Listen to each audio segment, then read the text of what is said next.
সুপারিশের আওতায় আনতে হবে।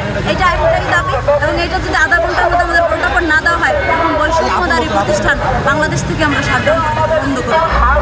আমাদের মাত্র একটাই দাবি, 16,213 জনকে নিয়োগ দেওয়া, অর্থাৎ সুপারিশ করা আমাদের একটাই, এবং আমরা আজকে প্রজ্ঞাপন চাচ্ছি। এবং তারা আমাদেরকে 16,213 জনকে বাতিল করেছে বা সুপারিশ করে নাই, এর মূল কারণ হচ্ছে তারা 2025 সালের পোস্টগুলো আমাদের যুক্ত করে নাই। মানে আমরা রেজাল্ট পেয়েছি 4ই জুলাই, তাহলে আমরা রেজাল্ট পেয়েছি 25 সালে, কিন্তু আমাদের পোস্টগুলো দিয়েছে 24 সালে। তাহলে আমরা 24 সালের অক্টোবর পর্যন্ত, নভেম্বর ডিসেম্বর বাদ, প্লাস 25 সালেরও পোস্টগুলো বাদ, তার মধ্যে আমরা টোটালি বাদ করবই। সাবজেক্ট ওয়াইজ ভ্যাকেন্সি নাই, তারা যদি ভ্যাকেন্সি না দেখায় তাহলে কি আমরা নিয়োগ পাবো? 16,213 জনকে সুপারিশ করতে হবে, আজকেই প্রজ্ঞাপন দিতে হবে। না করলে আমরা আজকে শাটডাউন করবো। 25 সালের জুন মাস পর্যন্ত আমাদের সিটির বিপক্ষে নিয়োগ দিত, তাহলে আমাদের অনেকের এখান থেকে চাকরি হয়ে যেত, আমাদের আশা লাগতো না।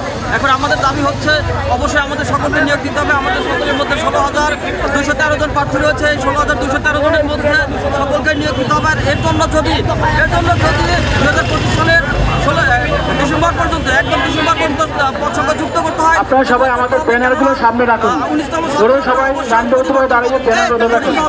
সবাই আমাদের ব্যানারগুলো, ব্যানার ড্রেসিংগুলো আপনারা সবাই লাইনবদ্ধভাবে দাঁড়িয়ে ধারে রাখুন, সবাই দেখতে পাচ্ছে না। সবাই এর জন্য অবশ্যই আমাদের নিয়োগ, তার সকলকে নিয়োগের সবাই ব্যানার ড্রেসিংগুলো অবশ্যই সারিবদ্ধভাবে দাঁড়িয়ে দিতে হবে।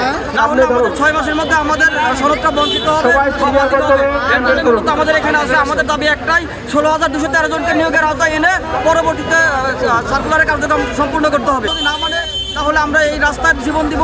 প্রয়োজন হলে আমরা বাড়ি থেকে যারা এসেছি, কথা বলে এসেছি যে এই জীবন নিয়ে আমরা আর ফিরে যাবো না, এই জীবনটা এখানে শেষ করে দিব।